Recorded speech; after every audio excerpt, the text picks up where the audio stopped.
This is one of the most romantic fairy tales. Its themes are love and chivalry.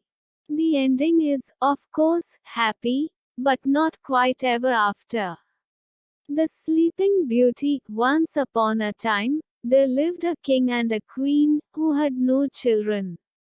They were so sorry about having no children that I cannot tell you how sorry they were. At last, however, after many years, the queen had a daughter. There was a very fine christening for the baby princess. The king and queen looked throughout the kingdom for fairies to be her godmothers, and they found 7 fairies. Each fairy godmother was to give the princess a gift, as was the custom of fairies in those days. In this way, the princess had all the perfections imaginable.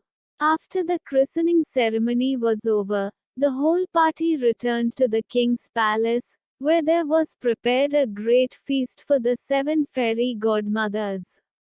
There was placed before each one of them a magnificent case of gold, in which were a spoon, knife, and fork, all of pure gold set with diamonds and rubies.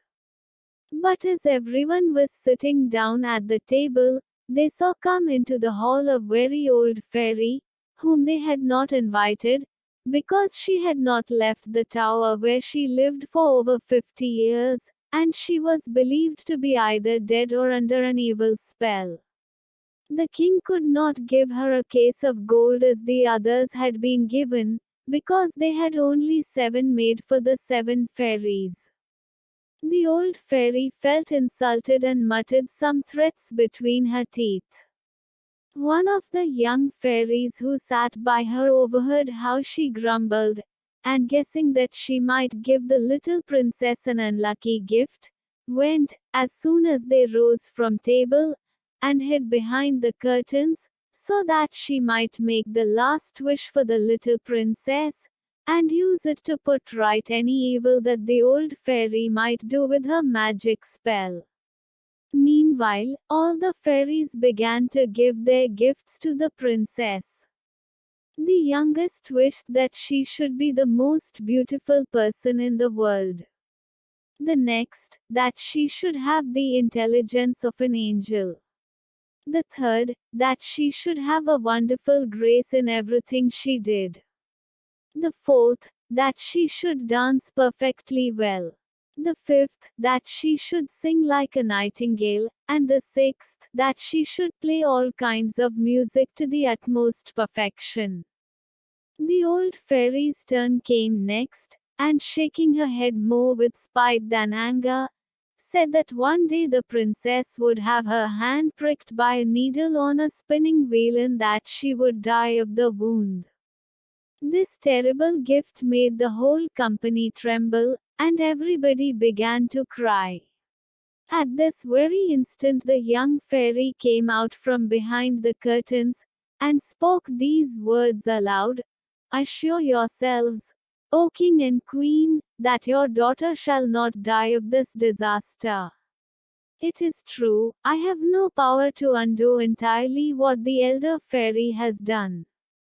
The princess shall indeed pierce her hand with a needle on a spinning wheel, but instead of dying, she shall only fall into a deep sleep, which shall last 100 years, at the end of which a king's son shall come and awake her." The king, to avoid the misfortune foretold by the old fairy, immediately made a law by which everybody was forbidden, on pain of death, to use a spinning wheel, or to have any spinning wheel in their houses.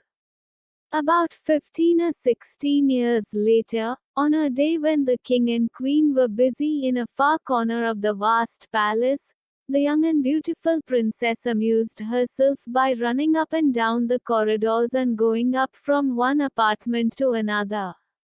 Eventually, she came into a little room at the top of the tower, where a good old woman, alone, was spinning with her wheel, for this good old woman had never heard of the king's law against spinning wheels. The princess said, "What are you doing there, good old woman? old lady's voice, I am spinning sheep's wool into thread so that I can knit it into a cardigan. Ha, said the princess, that's very clever.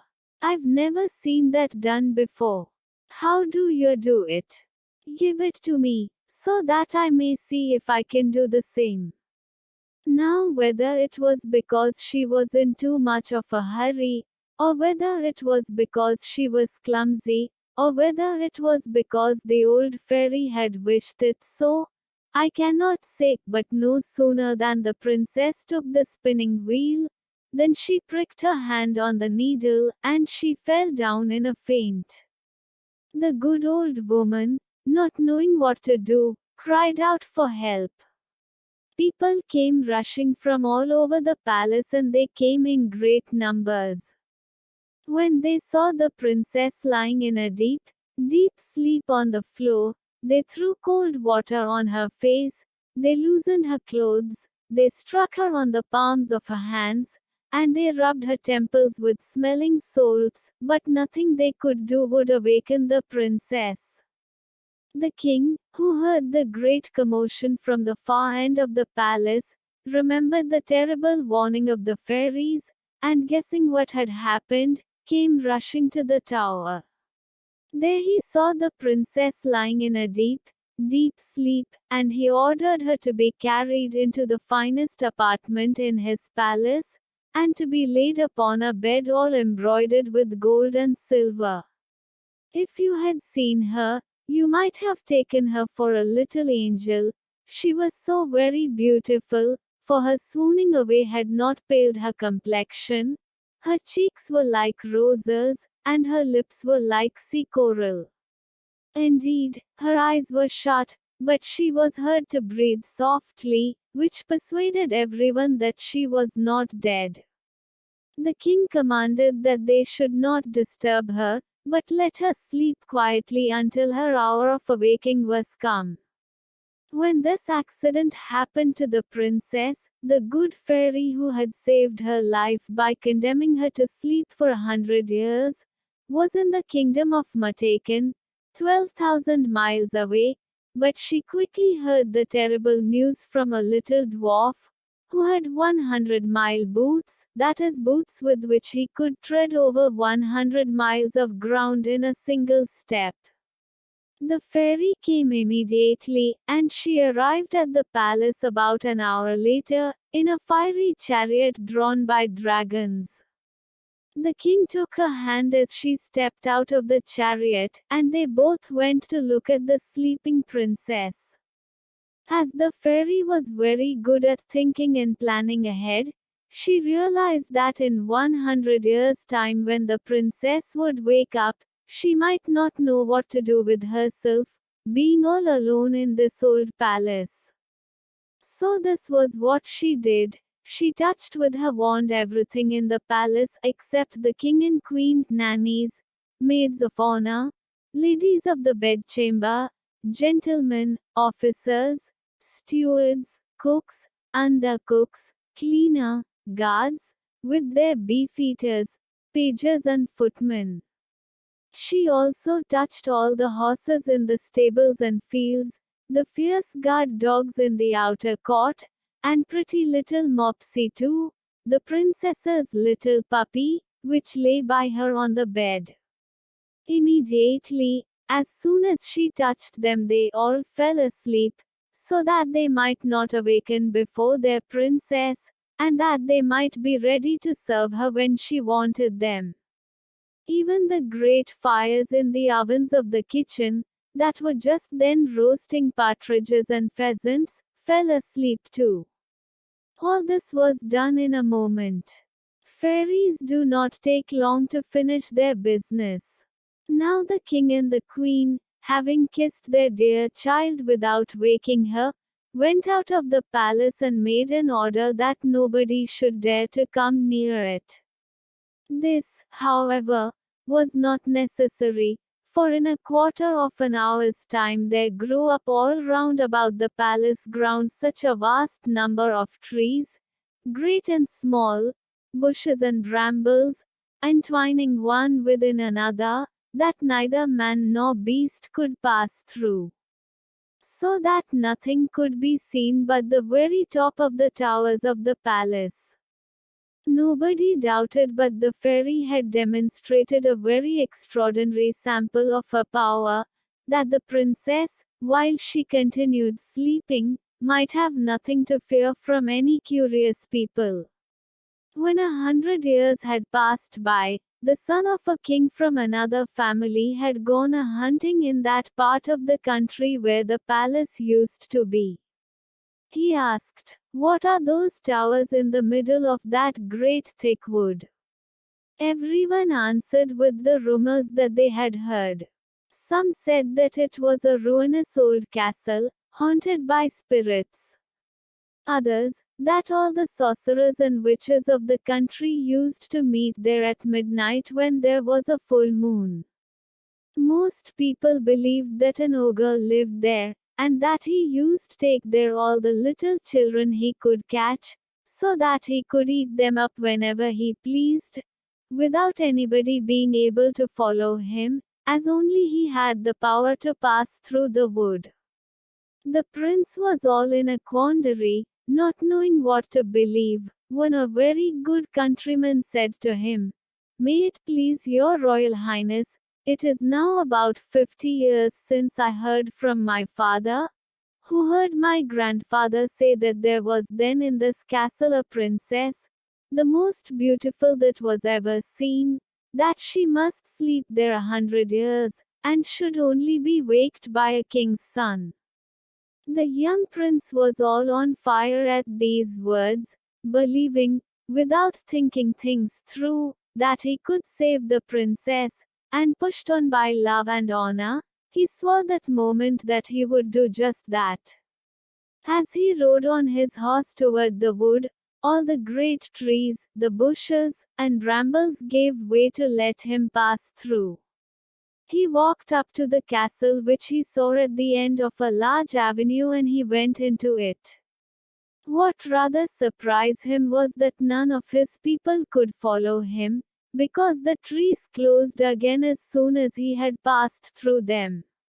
However, he did not stop. A young and amorous prince is always brave. He came into a wide outer court, where everything he saw might have frozen the most fearless person with horror. There was a most frightful silence, the image of death everywhere showed itself, and there was nothing to be seen but stretched out bodies of men and animals, all seeming to be dead. The prince realized when he saw the red faces and pimpled noses of the guards, that they were only asleep, and that their glasses, in which there still remained some drops of wine, showed plainly that they had fallen asleep, while drunk. He then crossed a court paved with marble, went up the stairs and came into the corridor where guards were standing, with their rifles upon their shoulders, snoring as loud as they could. After that he went through several rooms full of gentlemen and ladies, all asleep. Some standing, others sitting. At last he came into a chamber all gilded with gold, where he saw upon a bed the most wonderful sight that had even met his eyes, a princess, who appeared to be about 15 or 16 years of age, and whose bright and rosy beauty was quite angelic. He approached with trembling admiration, and fell down before her upon his knees and kissed her hand. Now, as the evil fairy's spell was at an end, the princess opened her blue eyes for the first time in 100 years and looking at him said, "Is it you, my prince? You have waited a long time." The prince, charmed with these words, and much more with the manner in which they were spoken, knew not how to show his joy and gratitude. He assured her that he loved her more than anyone or anything in the whole wide world. Their conversation did not make much sense, they spoke with little reason but a great deal of love. He was more lost for words than she, and we need not wonder at it, She had time to think what to say to him, for it is very probable, though history mentions nothing of it, that the good fairy, during so long a sleep, had given her very agreeable dreams about handsome princes coming to her rescue. In short, they talked 4 hours together, and yet they said not half of what they had to say. In the meanwhile, all the palace awakened, and as all of them were not in love, they felt most desperately hungry after 100 years without a bite to eat. The chief lady of honor grew very impatient, and told the princess aloud that supper was served up. The prince helped the princess to rise. She was entirely dressed, and very magnificently too, but His Royal Highness took care not to tell her that she was dressed in the fashion of 100 years ago, like his great-grandmother. She looked not a bit less charming and beautiful for all that. They went into the great hall of mirrors, where they ate supper, and were served by the princess officers. The orchestra played old tunes, but very nice ones, and after supper, without losing any time, the priest married them in the chapel of the castle, and the chief lady of honor drew the curtains.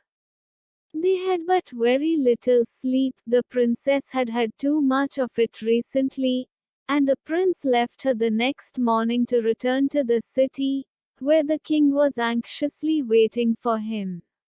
And that's the end of the first part of The Sleeping Beauty. If you want to know what happened to the prince and the Sleeping Beauty after that, you'll have to listen to the next story. Nori. Prince Bertie the Frog would like you to meet all his new friends at his lovely green and purple website.